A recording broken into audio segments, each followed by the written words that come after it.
The rain tapped lightly against the windows of the small cafe in Yorkshire, where a young woman named Peggy Hastings sat alone, her hands cupped around a lukewarm cup of tea. Outside, the clouds hung low, gray and heavy, as if mourning something unseen. Inside, a quiet warmth filled the air, scented faintly with bread and lavender. She was 22, with a face framed by chestnut curls, eyes as blue as a winter sky before snow. That day, she wore her mother's wool coat, a little too big at the shoulders, but comforting. She had come to town to pick up some linens for her aunt, nothing more. And yet, as fate so often chooses, the day would become the beginning of everything. He walked in just as she reached for a sugar cube. Flight Lieutenant Billy DeHess, newly stationed at the Royal Air Force Base nearby, stepped inside to escape the rain. He was American, unmistakably so, tall, broad-shouldered, with that easy grin that wrapped itself around strangers like sunlight on skin. His leather flight jacket bore a faded squadron insignia, and his cap was tucked under one arm, revealing hair the color of sand and eyes like forest green glass. Their eyes met. He smiled. Peggy had never believed in love at first sight, dismissing it as the stuff of cheap romance paperbacks her cousin adored. But in that moment, something shifted, quietly, unmistakably. A strange warmth bloomed in her chest, like recognizing a song you hadn't realized you knew. "Mind if I join you?" he asked, his accent thick with the drawl of somewhere southern. She hesitated only a moment, then gestured toward the seat opposite her. "I suppose the rain doesn't leave us much choice." He laughed. "Then let's blame the rain." Over the next few weeks, they became inseparable. Days filled with long walks through misty woods, fingers barely brushing until one day they simply didn't let go. Nights spent dancing at local halls, with Peggy in floral dresses and Billy in uniform, the weight of the world briefly suspended in music and moonlight. Billy told stories of growing up near the Mississippi River, building model planes out of scraps with his brothers, dreaming of skies even when he couldn't afford shoes that fit. Peggy listened, enchanted, her chin resting on her hand, her heart drifting higher with every word. Peggy spoke of her childhood near the sea, her father lost to the Great War, her mother who made do with grace and stubborn pride. Billy listened, eyes soft with the kind of attentiveness that made her feel entirely visible, like light shining through a stained glass window. In their 6th week, under the soft golden light of an English autumn, they stood in a tiny church surrounded by wildflowers and whispers. The war loomed, but for one afternoon it paused. "I do," Peggy said, her voice steady. "I will love you always," Billy replied, his thumb brushing away a tear on her cheek. And then they were husband and wife. Just like that. But history does not often wait for lovers. 3 days after their wedding, Billy received his orders. Deployment to France. The Germans had taken Paris, and the Allies were preparing countermeasures in the north. He was to fly reconnaissance over occupied territory. The morning he left, the sky was an angry smear of violet and gray. Peggy walked with him to the base gates, her fingers wrapped tightly around his. "Promise me you'll come back," she whispered. "I promise," he said, though both knew it was not his to promise. He pressed a kiss to her forehead and stepped onto the transport, never looking back, because he knew if he did, he wouldn't be able to leave. Peggy watched the truck disappear down the road. She waited until the sound of tires faded into silence before she let the tears fall. Weeks passed, then months. She wrote to him every day. Short letters at first, little things, the smell of the garden after rain, the feel of fresh-baked bread, the way the cat had taken to sleeping in his chair. Then longer ones, full of longing, of fear, of memories already tinged with nostalgia. No reply came. Not a single letter. Not a telegram. Nothing. Her heart told her to hope. Logic told her he was dead. But Peggy Hastings wasn't a woman to believe in endings. Not without proof.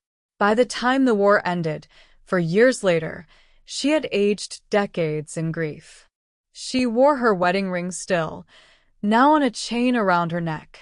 Her hair had dulled, her smile had faded, but her belief, quiet and stubborn, remained. Every evening, she sat by the radio, the same one they had danced to in their brief weeks together, and watched the sun sink below the horizon. She imagined him somewhere, wounded perhaps, but alive. Somewhere he had forgotten his name, but not her face. She never remarried. She never moved away. And in the silence, she waited. For a knock. For a letter. For a miracle. The calendar on the wall still read August, though the wind had already turned crisp. The old English oak outside Peggy Hastings' cottage creaked softly, its leaves rustling like old parchment. Inside, the ticking of a dusty grandfather clock marked time with stubborn precision, as if refusing to give up on counting the moments that had long since lost meaning. Peggy was 92 now. Her once steady hands trembled slightly as she poured tea from her favorite china pot, blue porcelain etched with forget-me-nots. Her eyesight was failing, but her mind was sharper than most people half her age. Memories clung to her like autumn leaves to bare branches, faded yet defiant. She still lived in the same cottage she and Billy had planned to renovate together. The garden was overgrown now, the roses wild and unruly, but she left them that way. Billy had always said he liked the messiness of nature. It made things feel alive. On this particular morning, her great-nephew Andrew was visiting, a lanky, gentle-natured man with sandy hair and kind eyes. He often brought her newspapers, groceries, and company she would never admit she needed. "Anything exciting in the post today?" he asked, sipping his coffee. Peggy gestured toward the small stack of mail on the side table. "Bills. Catalogs. Another leaflet about hearing aids I don't want." Andrew chuckled and began to sort through them. "And oh, this one looks different." He held up a cream-colored envelope, thicker than usual, with a royal seal printed in deep blue ink. Peggy leaned forward, her hands tightening around her teacup. "Read it," she said, her voice barely above a whisper. Andrew opened it carefully. Inside was a folded letter and a card. He read aloud, "Dear Mrs. Hastings, thank you for your letter regarding Flight Lieutenant William de Hesse. Your request has been forwarded to the appropriate department, and I have made special inquiries on your behalf. Enclosed, please find a summary of what we were able to uncover from military archives. Warmest regards, MP Charles Thornberry." Andrew looked up, brows raised. "You wrote to Parliament?" Peggy nodded slowly. 3 months ago. I didn't expect anything." She reached for the summary with trembling fingers. "Status: missing in action, MIA. Last known location: near Saint-Lô, Normandy, July 1944. No official record of remains recovered. No confirmed eyewitness reports of crash site. Case classified as unresolved." Peggy closed her eyes. Still no answers. After all these years, Andrew hesitated, then leaned forward. "But maybe this is the start of something, Aunt Peg. A lead. A thread." Peggy opened her eyes and stared at the fireplace, its grate filled with ash and old embers. "I don't need hope, Andrew. I need truth. Just once. I need to know what happened." The next few weeks passed in a quiet blur. Peggy found herself dreaming of Billy again, more vividly than she had in decades. In her sleep, she saw his face as it had been, young, earnest, slightly freckled. He was always turning toward her, always just out of reach. Driven by something she couldn't name, She began revisiting the past. She pulled boxes down from the attic, letters, photos, a pressed daisy from their wedding bouquet. She called in favors from old friends of Billy's. She wrote more letters. She scoured archives. She searched and searched. And then one rainy afternoon, the phone rang. It was Andrew. "Aunt Peg, you might want to sit down," he said, breathless. "We've found something." Peggy didn't sit. 6 months ago, a French woman came to the military archives in Normandy. She requested the service records of a Flight Lieutenant William de Hesse. They gave her a copy. Peggy's voice cracked. "Who is she?" "No one knows." She signed the visitor's log as Lydia Marchand. No address. No further contact. But get this, she claimed to be looking on behalf of a local museum in a village called Vantray. Vantray, Peggy repeated. The word felt foreign on her tongue. She told the archivist she had information about Billy, about what happened after the crash. Peggy gripped the edge of the table, her knuckles white. "Then we need to find her. I've already contacted the Ministry of Defense liaison. They're reaching out to local officials in Normandy." With some luck, Peggy's breath caught in her throat. After 70 years of silence, the past had spoken. Just barely. But it was enough. She rose to her feet with more strength than she'd shown in years. "I want to go to France." Andrew blinked. "Aunt Peg, are you sure?" "The trip, the stairs, I've waited 70 years, she said. "I'm not waiting another day." 3 weeks later, the Hastings family arrived in Normandy. It was early spring.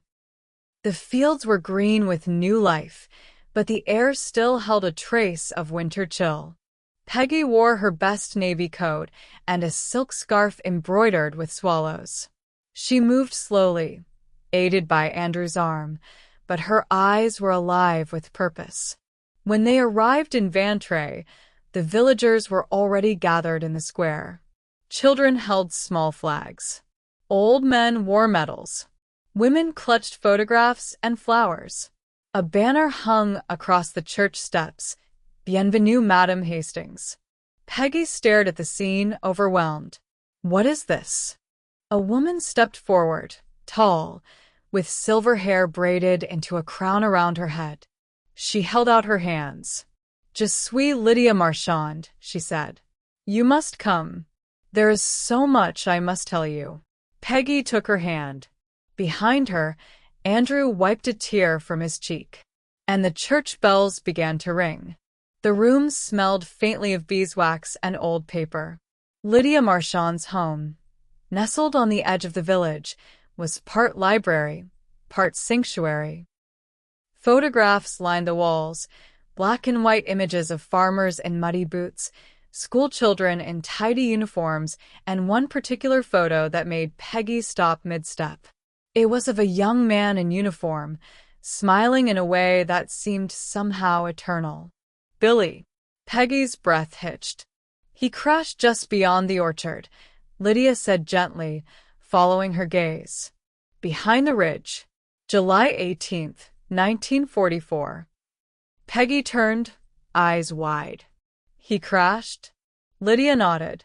"But not before saving us all." They sat together at a long wooden table, the late afternoon sun filtering through lace curtains. A pot of herbal tea steamed between them, untouched. "I was only a girl," Lydia began. 12, maybe. "My brother Jacques and I were playing near the stream when the sirens began. We knew what it meant. We ran. Everyone did. But something was wrong that day. We heard a plane low. Too low. Then we saw it." Her eyes took on a distant, haunted sheen. The American fighter was trailing smoke, black as night. It should have crashed into the village. It was heading straight for us. We could see the pilot. He was struggling, fighting with the controls. Peggy leaned in, her voice barely audible. "Billy." "Yes," Lydia said, her voice soft. "Your husband." The villagers had taken shelter in the stone chapel at the village center, mothers clutching children, the elderly clutching rosaries. Billy's P-47 Thunderbolt, flames licking its wings, should have fallen straight on top of them. But it didn't. Just before impact, the plane tilted, veered left, toward the empty fields beyond the orchard. He must have pulled the yoke with every last bit of strength he had. The explosion had shaken the earth for miles. The fire raged for hours. When we found the wreckage, we found him too, Lydia said, her hands clasped tightly together. He didn't survive. But he had steered the plane away from the village. He saved everyone. Silence settled between them. Then Peggy asked, almost afraid of the answer. Did you bury him?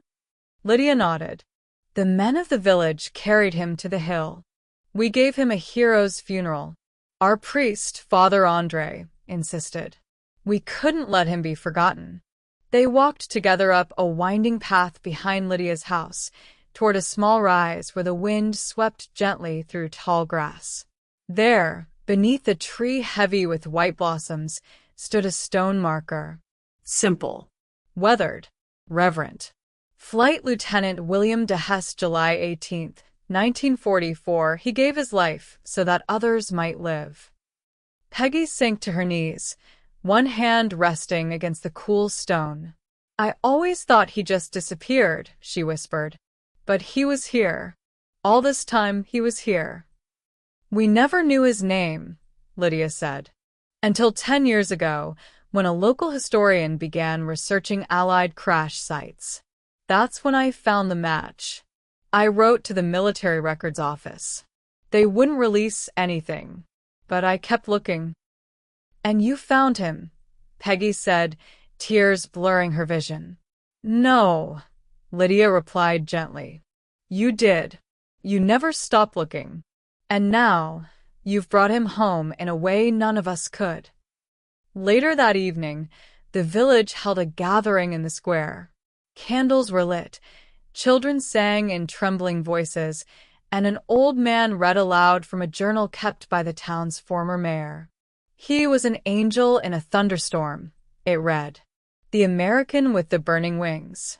When Peggy stood to speak, her voice was quiet but clear. For 70 years, I held on to a name, a wedding ring, and a memory. I thought I'd lost him to history. But tonight, I see he never left. He's been here. In your stories, in your children, in this village. You've remembered him. Thank you. As the final candle was placed at the foot of the stone cross in the square, a breeze swept through the crowd, lifting scarves, tousling hair. And Peggy looked up. The stars had come out. The morning sun broke gently over the hills of Vantres, casting a golden hue on the rooftops below. Church bells rang slowly, marking the hour, and with them came the quiet bustle of the townsfolk preparing for a day unlike any other.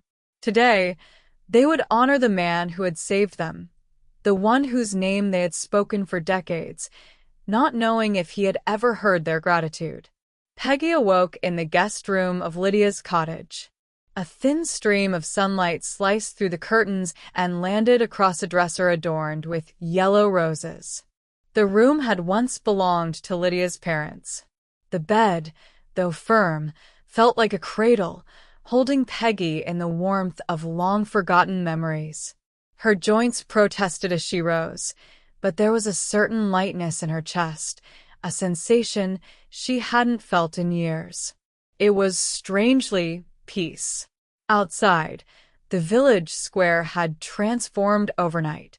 Banner flotteur de from the windows. Merci Billy, notre héros, toujours dans nos cœurs. School children rehearsed songs. Shopkeepers set out fresh bread and pastries on tables dressed in white. In the center of it all stood a stone pedestal, freshly cleaned, decorated with white lilies, lavender, and a small American flag. At its base, an engraved plaque now read, "Place Billy de Hesse in memory of the American pilot who gave everything for our freedom."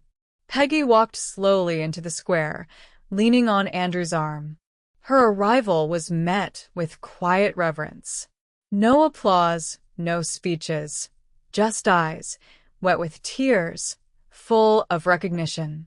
She was not a stranger here. Not anymore. Mayor DuPont, a small man with a wide, sun-warmed face, stepped forward and offered a slight bow. "Madam Hastings," he said in careful English, "this village remembers." Peggy pressed a hand to her heart. "So have I," she whispered. The ceremony began as the church bells rang again, once for each decade since Billy's death. Lydia took the podium first, reading a passage from her childhood diary. It described the day of the crash from a little girl's perspective, the sound, the fear, the wonder of survival. Then came Jacques, Lydia's older brother, now stooped with age, but sharp in voice. He recounted how he had helped carry Billy's body to the chapel on a makeshift stretcher and how the villagers took turns standing vigil through the night. "He was alone," Jacques said, eyes glistening, "but we did not let him be forgotten." Then the school children stepped forward. One by one, they laid flowers at the base of the pedestal.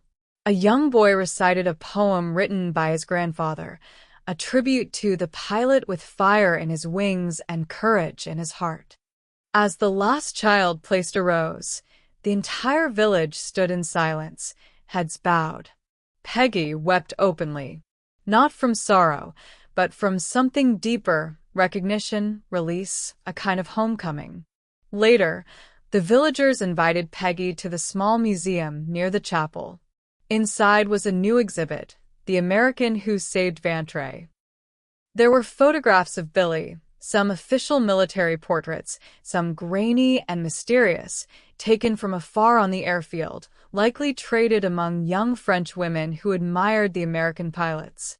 There were pieces of his wrecked plane, a twisted bit of metal, a scorched wing fragment, a melted pin from his jacket. In a glass case stood a replica of Billy's wedding photo with Peggy. She stared at it for a long time. Her own image stared back, young, radiant, frozen in time beside the man she loved. "What you see here," the curator said softly, "was not meant to survive. But memory is stubborn." Peggy nodded. So was Billy. That night, the village held a quiet dinner in her honor. Long tables were set beneath strings of warm lights.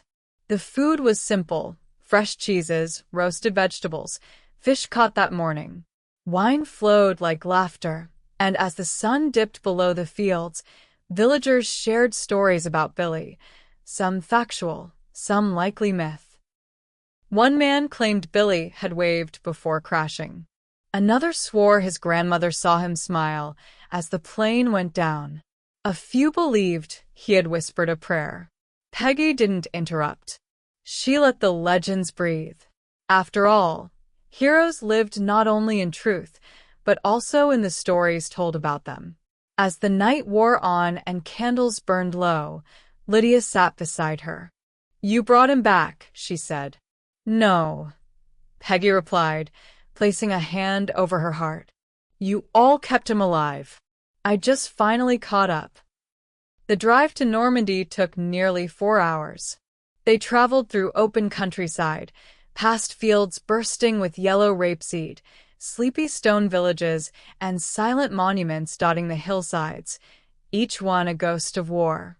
Peggy sat in the back seat, a silk handkerchief clutched in her hands. She said little, only gazing out the window with eyes that seemed to scan each horizon, as if hoping to glimpse a shadow of Billy in the clouds. Andrew drove carefully, Lydia beside him, both aware that this journey was not just one of miles, but of decades. They arrived at the Normandy American Cemetery and Memorial just before sunset. The wind off the English Channel was strong, carrying the scent of salt and remembrance. The sea itself glittered under a lavender sky, endless and eternal. Rows upon rows of white crosses stretched across the manicured green lawn, so uniform it made the heart ache. Peggy stepped from the car and steadied herself. She had prepared for this moment in her mind countless times. But now, standing on the soil where her husband had been laid to rest, everything inside her trembled. She was no longer just a widow. She was the last witness to a promise that had never faded. A guide met them at the entrance. "You must be Mrs. Hastings," he said kindly. "We've been expecting you." He led them down a path between the crosses. The silence was sacred. Occasionally, a bird sang or the wind rustled the leaves, but otherwise, the world seemed to hold its breath. Finally, they stopped. William T. de Hess, First Lieutenant, United States Army Air Forces, Mississippi, July 18, 1944. Beloved husband, a single white rose lay at the base of the cross. A ribbon tied around the stem bore the words, "For the one who turned the plane." Peggy reached out and touched the stone. It was cool under her fingers. She knelt, slowly, carefully, until she was eye level with the name. "Billy," she whispered, "I found you." Tears fell freely now, no longer out of grief, but out of the overwhelming weight of reunion. Not the kind she'd once dreamed of, where arms wrapped tight and lips met lips, but a reunion of spirit, of truth. She took the handkerchief from her pocket and unfolded it. Inside was the wedding ring she had worn around her neck for 70 years. Still shining, still his. She kissed it and gently placed it at the base of the cross. "I kept my promise," she said, her voice soft and steady. "I waited, and now I can let you rest." Behind her, Andrew wept silently, and Lydia placed a hand over her heart. The guide turned away, giving them space. The setting sun cast a golden light across the cemetery, illuminating every name, every life, every love left behind. As they left the cemetery, Peggy paused at the top of the hill and turned to look back one last time. In her mind, she saw him. Not in flames or in pain, but in his uniform, walking toward her across a green field, smiling the way he had that first day in the cafe. His cap tucked under his arm, his eyes shining with that old, familiar mischief. And for the first time in 70 years, she smiled without sorrow. That night, she wrote in her journal, an entry she had saved for this day. "My dearest Billy, I found you in a land of strangers who loved you like family. I touched the ground where you rest. I heard your story from the people you saved. I saw the life you gave bloom into generations. And I forgive the silence, because love does not end with silence. It waits. It remembers. It returns. Until we meet again, my love.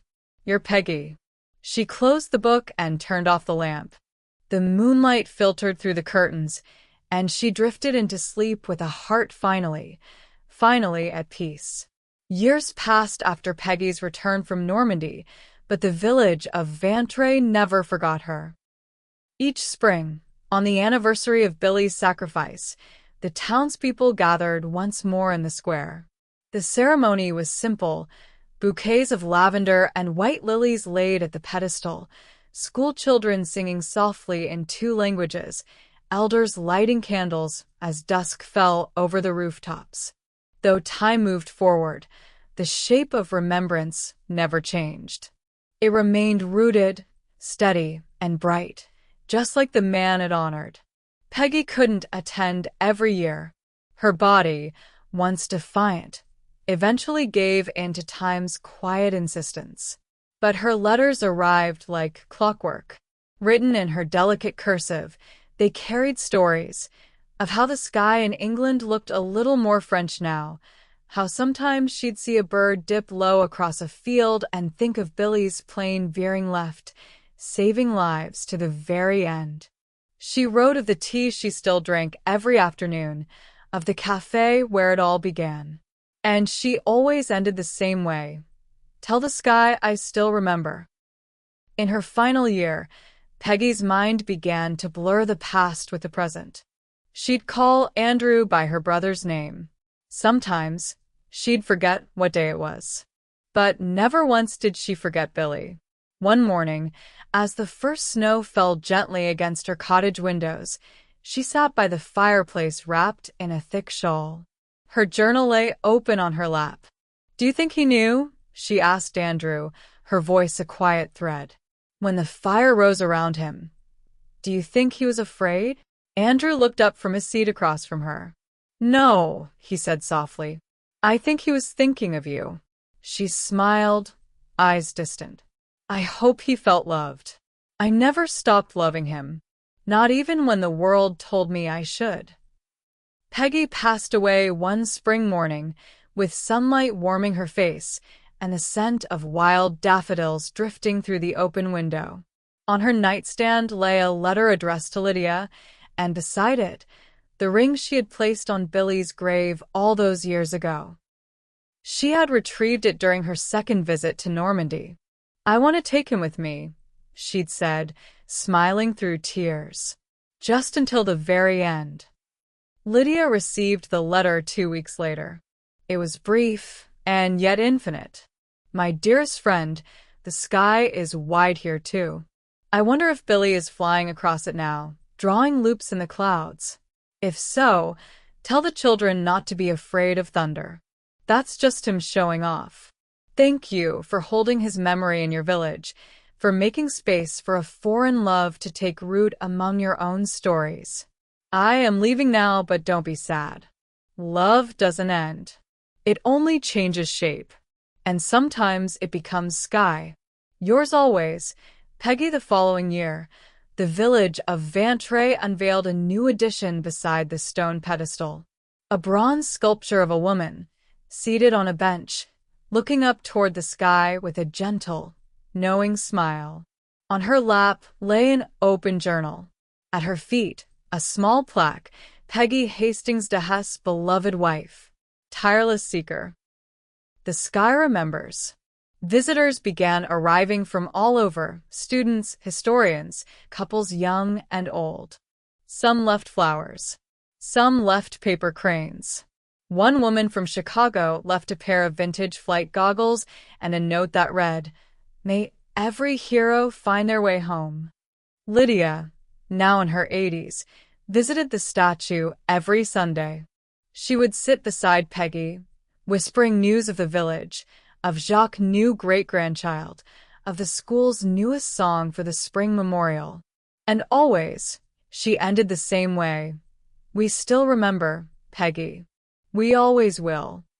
One particular spring, a little girl stood beside the statue, clutching her father's hand. She looked up and asked, "Papa, why is she smiling?" The father crouched beside her. "Because she found her husband again. After a very long time." The girl frowned. "Even after he went away?" "Yes," he nodded. "Even then." The girl tilted her head, thoughtful. "I think the sky helped."